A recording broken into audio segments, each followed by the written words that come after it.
तो किचन में घुस गई, मैं किचन में गया तो बाहर खिड़की में कूद गई, मैं खिड़की के वहां गया तो बाहर रोड पे कूद गई। उधर से एक मारुति वाला आया था, उस मारुति के नीचे आके मर गई। बेटा ऐसे ऐसे बात करना चाहिए।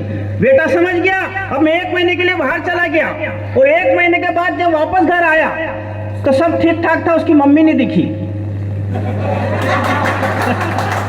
तो मैंने उस बेटे से पूछा, मैंने कहा बेटा तेरी मम्मी कहाँ है? तो बेटा शुरू हो गया कि पापा मम्मी आज बड़ी शरारत कर रही थी, मैं उसके पीछे डंडा लेके दौड़ा तो बाथरूम में घुस गई, मैं बाथरूम में गया तो किचन में घुस गई, मैं किचन में गया तो ऊपर छत पे चली गई, मैं छत पे गया तो बाहर खिड़की में कूद गई।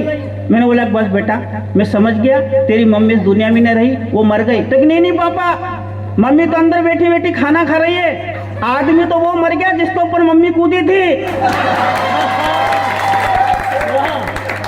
मतलब ये बच्चों की बड़ी समस्या है। अच्छा ना, बच्चा मेरा बच्चा तो कविता सीख गया मेरे को देखे देखे। एक दिन बोले कि पापा मैं भी आप जैसी कविता लिख सकता हूँ, बोल सकता हूँ। मैंने कहा सुना, तो मेरे बच्चे ने कविता सुनाई कि एक बाइक पर 2 सवारी, एक शादीशुदा तो दूसरी कुंवारी, उसने हमको देखकर आंख मारी तो हमने सोचा कि वो हो गई हमारी, पर बाद में पता चला उसको तो थी बाबा रामदेव जैसी आंख मारने की बीमारी। मैंने बेटा बार बहुत अच्छी कविता लिखी, एक और सुना। तो फिर उसने सुनाई कि छेल छबीला केला घूमने को गया कार्तिक का मेला,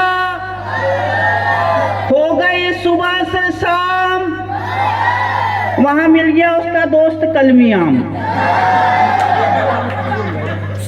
तो कलमी आम ने केले से कहा और केले ने कलमी आम से कहा कि लोग तुझे काट काट कर और चूस चूस कर खाते हैं। तो कलमी आम बोला जावे जा केले, तुझे तो लोग नंगा करके खाते हैं।